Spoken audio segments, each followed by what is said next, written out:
Welcome to the Krista Escamilla Show. Hello, everyone. Welcome to this week's episode of the Krista Escamilla Show, and welcome back. We are so grateful that you come back week after week to listen and learn and grow, because that is what I know we all do together in West Texas, and I'm so grateful that you're choosing us.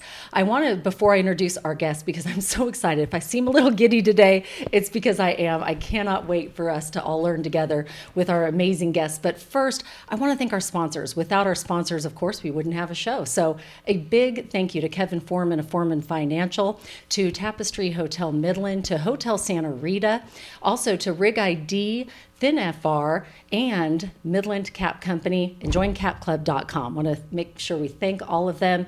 And of course, as I always say, support local however you can, because we are all in this together. Okay, now for our amazing guests. I'm so excited.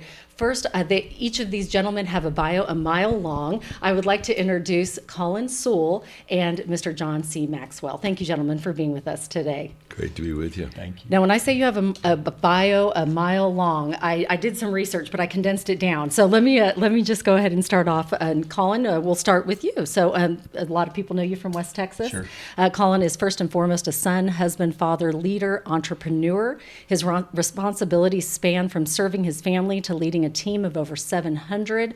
Colin's leadership in his family's automotive dealerships, and I'm sure you've heard of Sewell Ford, and hopefully have eaten at the great Press Cafe. Man, Thank you. That avocado toast is amazing. And the coffee. Of course, also Colin as a leader who is people-focused, and he has his efforts going towards families and people constantly, and he's consistently promoting living a life in service to others. So please welcome. We have a small studio audience. A big round of applause, Mr. Colin Sewell. Thank you. And if I'm fangirling, I apologize. Mr. John C. Maxwell is in the house. He is an American author, speaker, and pastor who has written many books, primarily focusing on leadership.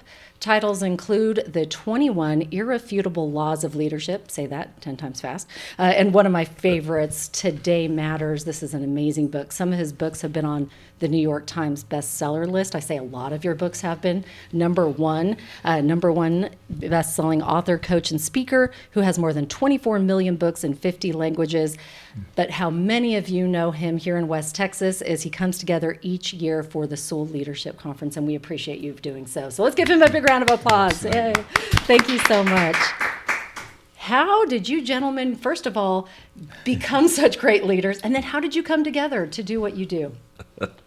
It wasn't an accident. It kind of was for me, but it wasn't from Colin. Colin was very intentional. Yeah, I was a stalker is what I was. I love it. I love it. So I think his stalker story is better than my accidental story. So let him tell you about it, because it's a great one. Fantastic. Well, I had one of my managers give me a book called Developing the Leader Within You. And when I read it, I was really young in my business career, and I had all these things that I wanted to accomplish, and I wasn't making any traction. And so when I read the book, I realized that the problem was me, that I wasn't a good leader, that I had never really been taught the true foundational principles of leadership. I had learned management, but I had not learned leadership. And so I put myself on a huge growth journey, which included attending every conference that John hosted across the United States. And I'll never forget, I was in Dallas one time, Houston the next time, and then in Atlanta. And they literally were, day after day. And I got to Atlanta, and he looked at me and he said, "Weren't you just, how did you get here?" And I go, "Well, I just signed up for every conference that you hosted this year, and I'm going to go across the United States to do it." And that's where stalker comes in, right? Correct. My wife said, "Colin, if you don't stop, they're going to call security on you." And then I always wanted to be on the front row because John took questions at breaks. And so I would tip the guy at the door before it opened. Smart. To let me in so I could get on the front row, because I had all my list of questions. And the minute that he took a breath, I was up there ready to ask. Oh, I love it. I love it. So then what was your... So he had pity on me and finally just decided he'd help me out. Or what you said yesterday, persistency will get you there, but consistency keeps you there, right? That's exactly right. And he was both persistent and he was consistent. And when he really did get my attention, because again, he was in every city and he was on the front row. I mean, after a while, you just can't miss him. Yeah. He was getting out of the people pile. That's what he was really doing. Yes, the people pile. And Love it. And what was very interesting is we started to connect, obviously, and very informally. And then one time he said to me, he said, I know you're busy, but if I took a card and I just asked one question on the card, sent it to you, would you just flip the card over and give me a one-sentence answer and send it back to me? Postage is already paid. All you got to do is just take 10, 15 seconds, do that, send it back to me. And of course, I never had anybody ask me to mentor them quite that way. It was usually a little bit more lengthy, Right, a little right. bit more intense. Coffee, dinner, yes. Yeah. So I said, sure, we'll do that. And you're really wondering, will the card come? Right. Well, the card came, and so I turned it over and I gave him an answer and sent it back. And the next month the card came, and I gave him an answer and I sent it back. Colin, didn't we do this for like a year and a half? We did, yes. A year and a half. I love it. Every month, he sent me the cards, and I sometimes wish that I would have saved the cards. Or back then, I didn't even think of taking a picture of the cards, Right. Because it's a beautiful story of somebody who's hungry, and a person says, I don't know how I'm going to get to him, and I don't know how it's going to work, but I'm going to get to him, and I'm going to figure out a way to make it work. And so he did. He caught my attention. Then we started connecting, and remember, he went on some trips with us to Latin America. Latin America, and that was kind of very catalytic because we spent some days together, and Right. I began to realize what a terrific leader he was, and how he was so hungry, always asking questions, always writing down, taking notes. I mean, I think for a mentor, Krista, more than anything else, they just want to believe that and think that if they're pouring into somebody, it's going to bring a return. The great reward I receive is somebody like Colin Sewell, who look where he is and look what he does. Right. And I say I had a little part in the formative years of his leadership life. So I think for the mentor, the greatest reward is to see the mentee, the other person, just absolutely grow and learn. I have never had anybody, anywhere, and I've done quite a few mentoring situations, that has grown more, better, faster, further than you, Colin. And why do you think that is? Thank you. Because he's That is- smart. He's smart and he's hungry. I love it. And he's a very good business person. And he already has some natural gifts of leadership. What happens is somebody like Colin, they just haven't had leadership experience, and they didn't understand the priority of leadership. Then once he understood the priority of leadership, everything rises and falls on it. And then he said, okay, I know where I can get my resources. I know where I can get my mentoring training. Right. Then they just take off. And that's true with all people that have, especially what you would call maybe natural leadership giftedness or leanings, and he does. So he did well, and he took off. And what's incredible now is he mentors people. And so I've got grandchildren and great-grandchildren in the leadership world. And that's very rewarding, too, because if you mentor someone, you don't want it to stop with them. Right. You want it to go be passed on to others. And I mean, you have mentored hundreds and hundreds of young leaders. Yeah. And I had the privilege just the other night to be with a couple of them at dinner. And as I listened to them, they're sharp guys, brilliant, terrific leaders, helping this company.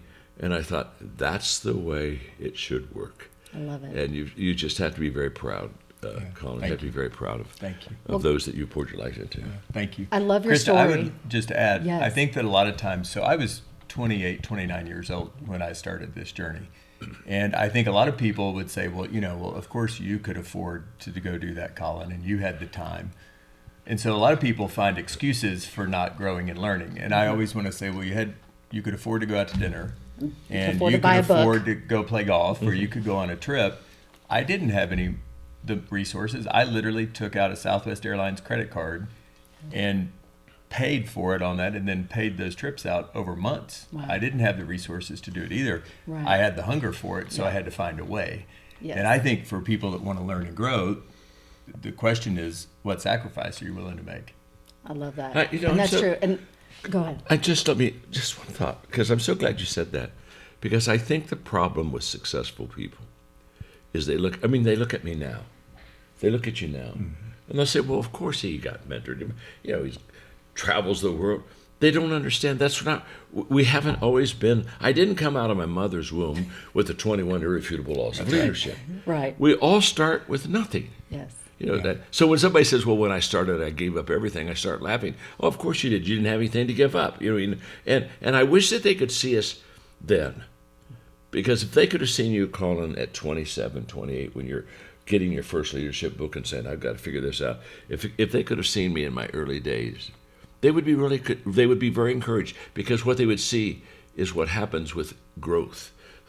How growth changes your life and gives you a much better life, the life that we now live. But it didn't start this way, Yes. and it only got that way because he grew. It's the growth that gives the great return, and I wish that they could see us back then. So I'm kind of glad you mentioned that, Colin. And I like that you said that, because it reminds me of in your book, I love how you put in your 20s how you were, in your 30s how you were, in your Yes. 40s, and you actually go through the growth in one of your books, Today Matters, my favorite. This one is amazing. But I love that you do that, because it shows that you're always growing. At our ages now, we're still growing. Always. And I love the hope of the future for that. And I think you always address that. I also love that you say you have to be willing to put the work in. And you didn't see the work, right, that got you both to here. What was it, Colin, that you learned from John? If you had to pinpoint one thing that you learned that you implemented right away after that first meeting that really got you to where you are today?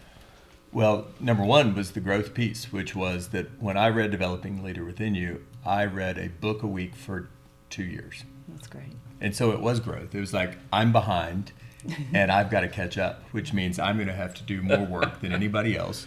So I would get up at 4:30 in the morning and I would read for an hour and a half, and then I would stay up till 11 o'clock at night doing the same thing, taking notes and understanding how I was going to apply that. And so what John gave to me was a hunger and a way to solve that hunger. In other words, say, no, you can grow, you can get better, you can do this. But I would tell you that I think probably the greatest gift that he gave me is that he was able to breathe confidence and hope into my heart. Because at that age, I didn't know if I could do this. I had all these big dreams, but I didn't know if I could pull it off. And Right. you had the ability to breathe hope and confidence into my heart. And that's what everybody needs, someone to believe in them, and the confidence. And I think that's what Totally. children are lacking. And we're going to talk a little bit about iLead in just a few minutes, which is a wonderful program that you've created.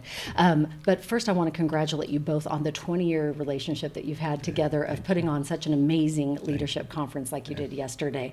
What were the takeaways from both of you? Because it's interesting, as an audience member, I mean, I could tell you a list of things that I think were amazing about yesterday. What did you two take away from this conference that has grown from, I believe you said maybe, 100 of your employees? 150. 150 But who's employees. counting? But who's counting? 100 of my team members, and then 50 of the community, I think. Yes, So, and I think I came yeah. in like year 3, and Yeah. it was at the Crossroads Right. Church, and Yeah. it was amazing. Yeah. And I loved every second. To now selling out in 48 hours That was at the crazy. Wagner Noel. amazing. Yeah. Amazing. What did y'all take away from it? Well, I took away the diversity. What was so, I mean, we have Henry Cloud, who you just really wonder if you need to walk up there and give him an energy pill. You know, to say, Henry, you can do it, buddy. Yeah. Don't, the finish line's getting closer. You can, but he's brilliant. He's a brilliant Yes. writer, and he's a brilliant thinker. Yes. So I wait on him because I know that at the end of what he says, he's going to have something that's going to be life-changing. Yes. But you go from him, who's he's a counselor and he's low-key, to now you got Jesse from Savannah Bananas, who, he comes on stage and in probably three minutes you want to give him a tranquilizer and say, you've already worn me out, who is just loving what he does and just a showman Yes. off of the chart. And so we have this, and then you bring in Drake, who's a musician, and But then- he- Oh, and the heart. Oh, He was great. his His heart. story, Yes. his heart for what he does. He was Oh, so good. I thought, I don't have to hear you sing, and I'm going to like you. That's I right. agree. That's right. You know, Agree, to- 100%. Turn the volume off. His heart shows up. Yes. That's right. And so you got him. Then he lets the old man sit on a stool and kind of teach a little bit. But what I love about it is how we can be so different and yet be so successful. Yeah. It doesn't I take love that. it doesn't take one personality that people One say. style. Yeah, That's one right. style. It's not that at all. People. In fact, the thing I love is the people that do best are who they really are. Yes. There's an authenticity there. They're not faking it till they make it, and they just share. And so yesterday, I kind of summarized the day. I think that was probably the most diverse group that you ever had in was. one day, Yeah. and it worked That's right. wonderfully. It did. Because he positioned him really good. I mean, he's got That was good producing. Good producing. Yeah, Yes. that was great producing. You know, he's got the showman and the singer in the afternoon when people are wanting to drag. I mean, don't put Henry in that 1 o'clock hour. You know what I'm saying? That's right. Well, but if you did, it wouldn't bother Henry. He'd just fall asleep while he talked, right. so it wouldn't bother him. But the diversity was fabulous, I thought. And I love the banter between you and Henry. And, Oh yeah, and he did say something that I've thought a lot of since then. One question to ask yourself or to ask others: what is it like to be on the other side of me? Yeah. I was like, wow, that is pretty. Well, Henry's incredible. brilliant. Yes. Henry's brilliant. You just stay with him, and you'll get thoughts that will carry. His thoughts don't leave you. Yes. His thoughts stick, and he did a great job. True. If you were not able to attend, please Google Dr. Henry Cloud, and really the whole leadership conference. Is it going to be on anywhere, YouTube, anywhere, so people can? Well, then you have to come next year. You have to come in person next year. Exactly. It'll be 24 hours next year. It'll sell out. That's Yes. right. I felt like there were so many nuggets throughout the day that you really could use and apply to your life. If you could share just one, Colin, that you really stood out in your mind that you learned from yesterday, what would that be that we could share with our listeners? Well, I've already had the conversation with two of my managers this morning when Henry talked about trust building and the layering of what's required in order to build trust with people. Yes. And because I have some new people on my team who are new to our culture and they're trying to make moves just like I did when I was young. Right. And I said to him, hey, you're skipping the foundation, right? You want to talk about action and you need to start talking about relationship first. And I've said to if my boys were here, they would roll their eyes because I've said outside of my faith, the number one reason for my success in life is understand the value of relationships. And that you have to have a relationship with people before you can earn the right to lead those people. Totally. And so he talked about the 5 E's of trust that I've already shared this morning with my team. I'm like, if you weren't there, we need to talk about this. I did that this morning. I love it. I have the book here myself. We're going to do it with our team after. Yeah. I love it. That is fantastic. We do something called Quote of the Day. And so I'm going to have you pick a quote out. And you tell me what this quote means to you. Whoever wants to start, go for it. Okay. I went down 4 and picked it up. All right. And I want to remind our viewers, we are sitting here today with the amazing Colin Sewell and John C. Maxwell. We're talking leadership. We're talking all the things. We're talking iLead and, of course, quotes. So what quote did you get? Wow. I got Nelson Mandela. And That's great. He You're was going to love this. He was a great man. Yes. Truly, in the last century, he would be one of the, I think, top 3 leaders in that whole century. And his quote is the greatest story in living lies not in never failing, but in rising every time that we fall. And that reminds me of the Booker T. Washington quote that success is not determined by where you arrive, but the adversity you had to go through to get there. And what I know about this quote and Booker T. Washington's quote is very simple, Krista. Our greatest lessons come through adversity, the climb, the challenge, the difficulty. That's where we do our learning. That's where we do our growing. We weren't designed to be on top of the mountain, sunbathing. We were designed to be climbing, stretching, growing, asking questions, and paying the price to get to where we want to go. So that's a great Amen. quote. I love that. I love that was the quote you picked out. That's fantastic. It always works that way, how amazing they connect with our guests. What was the only one that stuck to my fingers? Did you put glue in that? This quote is from Dale Carnegie. Develop success from failures. Discouragement and failure are 2 of the surest stepping stones to success. Yeah. What does that mean to you? Well, I think most of the leadership lessons that I've learned, sadly, have come from my failures. In other words, the failure is probably one of the greatest teachers if you allow it to be. And so for me, when I failed, when I made mistakes, when I messed up as a leader, those were my lessons so that I could, the way I can teach now is I can teach from my weaknesses and my failures. And John's taught me that. Yes. That's really how we learn. And then people feel like when you teach from your failures and from your missteps, people feel like that their success is possible because they're like, well, if you messed that up here, I messed this up, I got this wrong. Right. They connect. And let me tell you what I learned from it. So now they feel like that what they want to accomplish is possible. I also think that the other thing that happens for failures and missteps is that it allows us to stay grounded to who we really are. Because I think sometimes if people have success to success to success without any failures, they tend to have a tendency to take credit for that instead of realizing that there were a whole lot of other people who helped them get to that point. So I think failure is a great humbler to people's hearts. And, Very much. And it reminds people of who they really are. John taught me also that when we dream and when we think big, that we should leave God room in all of our dreams. And when I think about, John was with me, we have the photograph of the billboard that I put up when Parks Legato was nothing but ranch land in Odessa. I remember, yes. And it's a Martin Luther King quote about impossible. Yes. And we took a picture of it when it was nothing but a pasture. And there were a whole lot of people that would think that that happened and that I made it happen overnight. And it took tons of blood, sweat, and tears and calluses on my knees in prayer to make that a reality. And that's allowing God room in your dreams, because God can show up and show off, and then I get to give him the credit instead of being tempted to take credit for myself. I love that. It's truly one of my favorite pictures of us standing. This is barren land. I mean, Correct. there isn't anybody that would really say, I think I really want to buy this and see what it potentially can have. But he did. Right. He bought it. He saw the dream. He saw the possibility. But I like the picture before the stuff is on it. Yes. Because that lets you know where he was when he dreamed. So many people, when they get a few things happening to them, they can dream. But the greatest ones, they dream before anything was ever created. It was created in their heart, in their mind, and it never was tangible yet for the physical eyes to see. I love that. And I love how you say leave God room, because I think that's so important. And I know faith has gotten both of you through those struggles and those hard times. What would you say to someone that is struggling right now? Because you talk to any business owner, any mom, any dad, any grandparent right now, and everybody is going through something and struggling with something. What advice would you give to them to help them through the struggles to get to that place where we're all striving to be?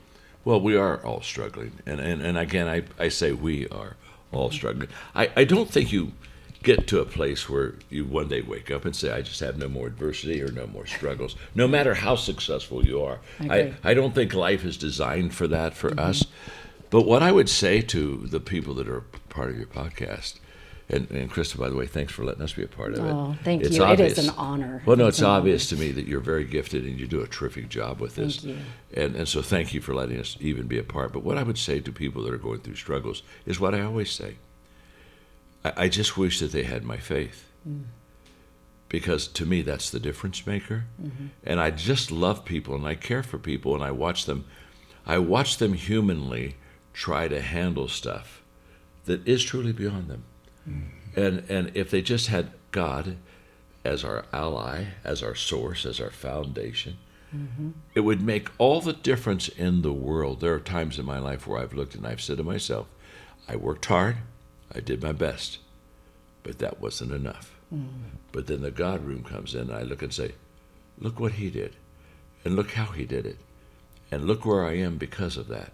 So I would say to all of our friends, I care for people and I value them greatly, and I just always want them to have the faith I have, because I know that honestly they're kind of working in deficit a little bit.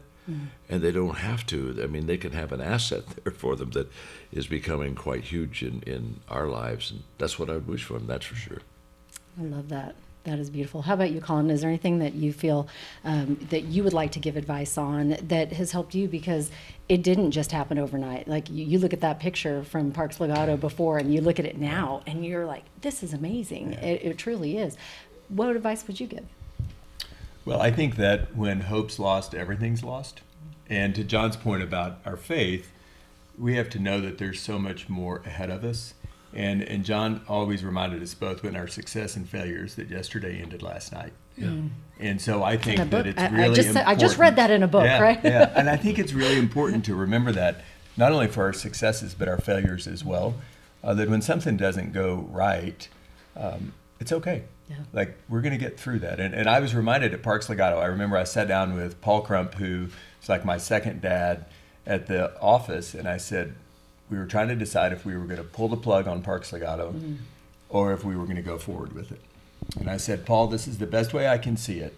We're halfway across the English Channel. I've now swum halfway across the English Channel.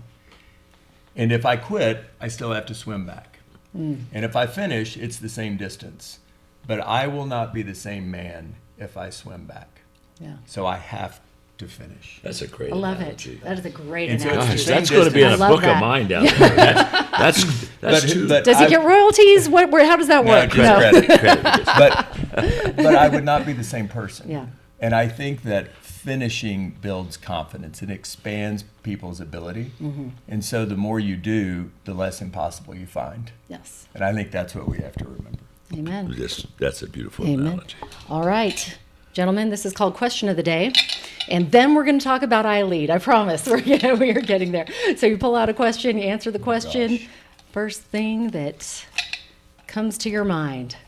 Isn't this fun? I love these little, why not? All right, what'd you get? Well, mine's a leadership question. Oh, well how appropriate is well. that? It just simply ask, what are the most important skills for a leader to have, and how do you motivate your team? Well, that's really two questions. The most important skill for a leader to have is relationship skills. People won't go along with you if they can't get along with you. True. And I consider relationships the foundation of leadership, and that's how you increase influence, which I say leadership is influence. So you always look to the person and say, do they have a decent relationship skill set? Because if people love you and you love people, it just works better than if it's the other way around. As far as how do you motivate your team, you motivate your team by your example. It's impossible to motivate people to do what you don't do. True. They have to see it. People do what people see, and so I always tell the leader, you're always being leadership's visual. They're watching you, so when they see you do it, they do it too. Fantastic. I love that.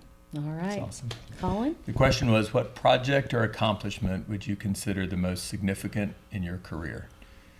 And so I'm going to tweak the answer slightly. My greatest accomplishment is my 3 sons. And watching them grow and develop in spite of my own shortcomings, in spite of my own failures as a father, to see them now at 16, 19, and 20, that's my greatest accomplishment. And you've done a great job. Thank They're you. great young Thank men. you. Yes. Well, they did a lot of Fantastic. it. Business-wise or career-wise, it would be the people that I've surrounded myself with, that I have this amazing pleasure and privilege of working with remarkable people who share a common passion and a common vision for what we want to accomplish and what we want to do in service of people. And to watch that leadership event yesterday, I didn't have anything to do with that except they tell me what the schedule was and I made a few adjustments. And so for them to buy into it and then understand that they're part of contributing back. My family came to Odessa in 1935.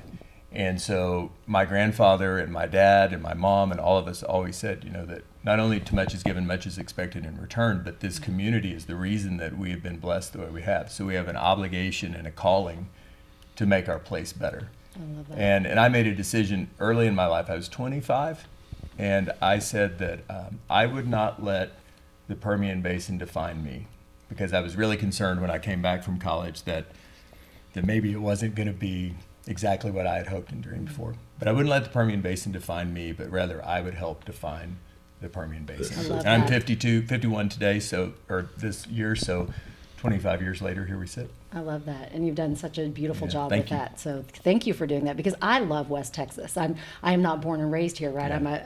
I came 25 years ago, but when I hear people talk about it, can't wait to get out, or I just came back, and they have a little Right. hestation. I'm Oh, like, yeah. you're gonna love it. The people are the best people you will meet anywhere in the world, and so I love that you've have done so much to encourage the love of West Texas. Yeah, I knew early on, I said I either was going to have to change my address or change my attitude. And I decided to change my attitude. Good job, Colin. Good job. And I love that. That's That a is- great way to put that is it, a great isn't way it? to put it. All right, gentlemen, I'm so excited and proud to talk about a program that you have implemented called iLead. and this is changing the future and future generations.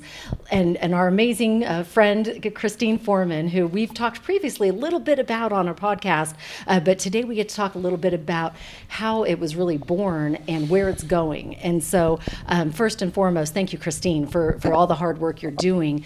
But she has taken a program that you created. How was this born? How did you decide, I'm just going to do this program and put it in the school system? Well, you just don't decide that I'm going to do this program. I've never had a decision that easy. Right. To me, almost all decisions are discovered in a process. Yes. And what we wanted to do was we wanted to go into countries and do transformational leadership, which is talking in small groups and learning about good values.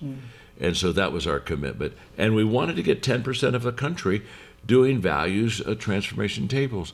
And so that's what we did for a few years. And we began to see that there was a need to put these values in schools. In fact, Aaron Miller, who's in the studio with us today, and Mark Cole, who's the CEO of everything I have, those two people, you talk about people around you that help you.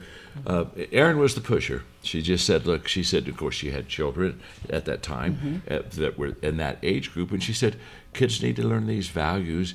And so we decided to do our best to write the curriculum, of which I did, and she helped me tremendously. In fact, I remember one day, there were about 3 of us working together on the curriculum, and I said to them, I've written a lot of books, but probably the most important writing I've ever done is right here, right now, in this curriculum, because that's where lives need to be changed at a very young age. And so now today, fast forward, in every country that we've been, we have it put in the Constitution that the values curriculum will be in the public schools, and it is in school, not before school, after school, not singing, dancing around the flagpole stuff. It's the real deal. And what's beautiful about it is it's changing the kids' lives. And the schools themselves do the work on finding out how well it worked in there, and the statistics come back amazing about the transformation and change in the kids' lives. What's fabulous, Krista, and someday we can talk about it longer, but what's fabulous is we now are doing the values curriculum in the United States. And for 10 years internationally while we were doing it there, to literally millions of students, my heart was saying, will I ever get the opportunity to come back to my own country and see that happen? The door opened through South Carolina public schools a couple of years ago. Again, the results were like we found internationally, and now it's starting to be contagious, which now includes Texas. And it looks to me like the great state of Texas is not only going to do it well, but it looks like they're going to become the leader for the other states in America. And then, Colin, that's where you come in, my friend, because you had the contacts here, and you're the one that brought the right people together. And you might want to share with them a little bit about how that happened and what we're going to do. Yeah. Well, Commissioner Morath and DeWitt Smith decided that they would pilot the iLead curriculum in Region 18. And so DeWitt Smith and Christine really made this possible to launch in a huge number of our school districts in the Permian Basin. And as a result, John now has the opportunity in September to go and speak at the State Superintendent's Convention in San Antonio to basically introduce iLead to all the other school districts and all the other regions in the state of Texas. That's incredible. And so it, instead of Midland, Odessa maybe not always being known for the highest quality education that we provide, because we have a lot of opportunities to get better there, we're going to be known for something that we created and started, and that will be birthed from the Permian Basin to the entire state. I love that. And looking at the whole picture, Christine shared some amazing numbers with me. She said right now 10 out of 30, let me get my glasses. Hold on one second. 10 out of 32 schools, districts in Region 18 are already participating in iLead. And if you look at the big picture, there's 1,200 school districts in Texas. Everything's bigger in Texas. You've heard it before, And we're gonna see personal growth even bigger in Texas because of iLead.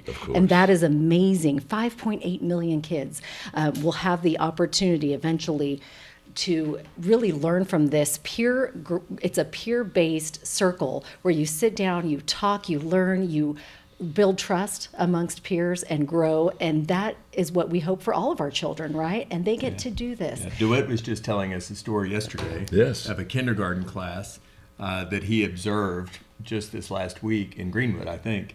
And one of the little kindergartners didn't understand the statement that one of the other students made, and their phrase was, "Tell me more." Oh, I love it.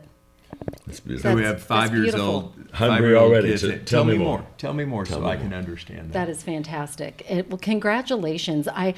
I cannot wait to see the fruits of the labor, say 20 years down the road. When you look back at, say, just the leadership conference that you've done 20 years, right? And you've seen the growth there, I'm sure, within our community. What do you hope that growth looks like for iLead 20 years down the road? Well, Krista, the growth will be much greater than we can ever imagine. That's what's going to happen. I have big dreams, but I have discovered that when you bring people together for a cause that they agree on, mass movements don't begin with a mass, they begin with a few, but they become a mass because the message and the principle really is true and works. And we know this works. We know everybody watching, listening to the podcast today, they want the best for their children. Absolutely. They really want their children to have the very best of life, and they want them to go farther and do better. And so when you're really helping children develop good values, it's going to bring out the best of them, and it's going to also give the next generation. So when people say, how big is it going to get? Well, it's going to get bigger than the state of Texas, but it's starting here. And you need to be very proud of the fact that you're going to be catalytic, because in 5 years, 8 years, this is going to be in every state in America. Yes. And you can take great pride that it really started here. It's almost like the birthplace is here in the basin. And there'll be millions. In fact, within a year, there'll be well over 1 million students right here in America having this. But what happens with the scale of this is when something is good, it gets contagious. And so schools find out from other schools. And what's happening is, in the beginning of a movement, you have to move the movement. But as it grows, the movement moves itself. Yes. And that's what's happening to us right now. People are calling us and saying, here's what we're hearing, this is what we're seeing, how can we get involved? And again, feel good because it's started right here. That's right. It's exciting, and it's going to be exciting to watch. And I have to say, Christine did a kind of a sample in a women's group the other day that I was a part of, and got to see it work. And it works for everyone, not yes, just it does. kids. It's a great adult program. Oh, it was amazing to see the women, how we got to talk and open up and talk about things that we don't talk about normally, and really build that trust amongst peers. And so what an amazing program you built. I cannot wait to see it grow and flourish. And I am so excited. I'm going to be your biggest cheerleader and dream big. I can't wait to see it in the entire world. Well, I can't love wait that. for every school district across America to really feel the fruits of this labor, because it is a beautiful thing to see kids grow and learn, people grow and learn. So Absolutely. thank you, gentlemen, so much for everything today. This has been so much fun. At the end of the show, we always do a little fun things I throw out, and there's just, you say the first thing that pops into your head. So first, fun fact about you we wouldn't know looking at your bio. I was a piano teacher. Oh, see, did not know that. Yeah. That's awesome. Yeah, the Favorite ones- song to play? What's your favorite? Chopsticks. That's about as good as I was. It didn't get any better. Trust me. I went. Most people go to classical. I just went to chopsticks. I love it. I love it. Colin, fun fact about you we wouldn't know. I haven't liked school since the 3rd grade. And look, now you get to help kids And love now I school still love education. and That's exactly education. right. I love it. I love it. Okay, favorite book that's not yours. Oh my gosh, probably Carnegie's book, How to Win Friends and Influence People. My favorite book, because I read it in the 7th grade, and it had a huge impact on me in my early years that stayed with me. Awesome. And favorite book that is yours, because we always want to shout out your things. The book I'm writing. Oh, tell us about it. I Always- heard a little bit yesterday. Always the book I'm writing Yes. is my favorite book. I In love fact, it. I've often said, if the book I'm writing isn't my favorite book when I'm writing it, I'll probably stop writing. Okay. Because there's something about, if you believe it's your favorite, it is. You just give it your best one. So High Road Leadership. Okay. Oh my gosh, with a subtitle, Bringing People Together in a World That Divides. And I wrote it for the time right now because we're getting ready to go into political season. And honestly, we're not being led as well as we could be led, and we need more high road leaders that really bring people together instead of divide them. So it'll come out, I think, the 1st of May, so won't Great. be long. I can't wait to read it. Yeah. Fantastic. That's awesome. All right. Favorite book that is not John's, and favorite book that is? Spiritual Leadership, J. Oswald. Oh, Sanders. that's a great book. Good book. Good book. It's a great book. And Great book. favorite book of John's? Well, Developing the Leader Within You was the most formative for me. But I think I'm probably partial because good leaders ask great questions. He was kind enough to dedicate it to me, so That's I right. probably like that one. That's awesome. exactly right. That's incredible. I That's remember awesome. the day I brought it to Colin, and I surprised him. He didn't know I had that. no clue. I'm gonna have to go read it. I love that. I love that. Favorite restaurant in West Texas? Wherever Colin takes me.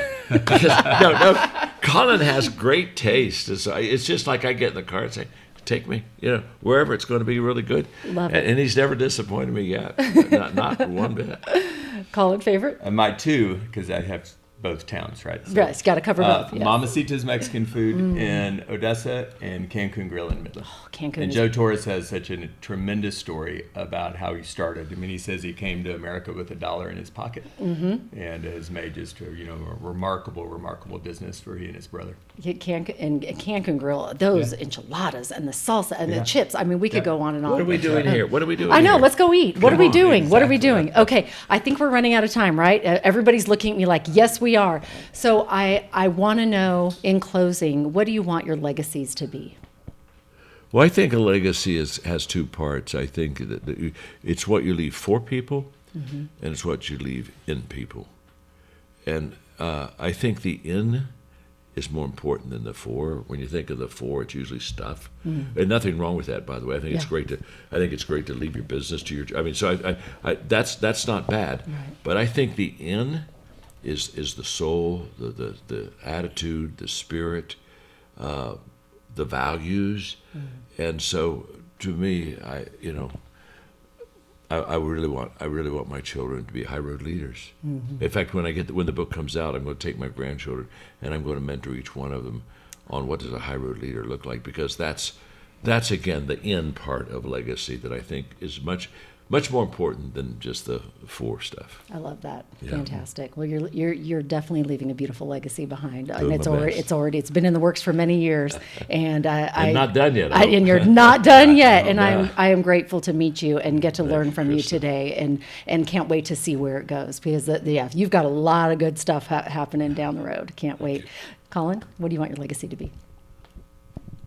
I don't know that I've spent a lot of time thinking about it. In business, I would say that there's an organization internationally called the Hinokians, and it's an organization that requires to be a family-owned business in continuity for 200 years or more. And there are no 200-year-old family businesses in the United States yet. And so I hope I'm adding to the layer of foundation of our family business so that we have an opportunity to be a 200-year-old company and plus. And then How many years you got on your belt now?